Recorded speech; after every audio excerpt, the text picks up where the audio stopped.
On the left side, go to your AI Visibility Toolkit, and then click Visibility Overview. Here on the AI Visibility Overview page, we start with our region being set to worldwide. I recommend selecting the region that's most relevant to your brand. So if Brightland Co., for example, sells primarily in the US, we'd want to select the US region. And here we get the most relevant numbers. You can see that the AI visibility is currently a score of 50 out of 100. So it's all right and occasionally mentioned by LLM outputs, but the overall visibility can improve. It looks like we're getting about 2.3 thousand mentions by AI tools monthly. And here you can track that performance over time, mentions versus citations versus cited pages.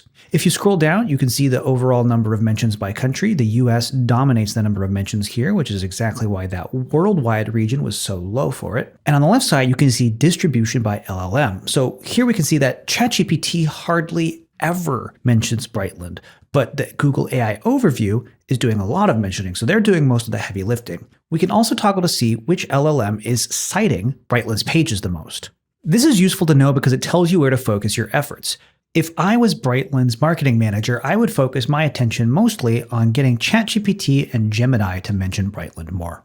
Now you might wonder, how do we actually get these LLMs to mention a brand more? Well, that's what this next section is below. It's called What's Next, and you can get exact ideas for what would be helpful to get your LLM rankings higher. For example, you can click Uncover Topic Opportunities, and it'll give you a whole list of topics it recommends covering with your content to be mentioned more by LLMs. If you want to see what topics are already performing well, you can scroll up and click on Your Performing Topics. And here you can see the topics that are being most mentioned by LLMs. In the very first position here, we have Brightland Mini Artist Series, followed by Brightland Olive Oil and Gourmet Products. If you click into it, you can see which prompts people are using that are getting LLMs to talk most about this brand.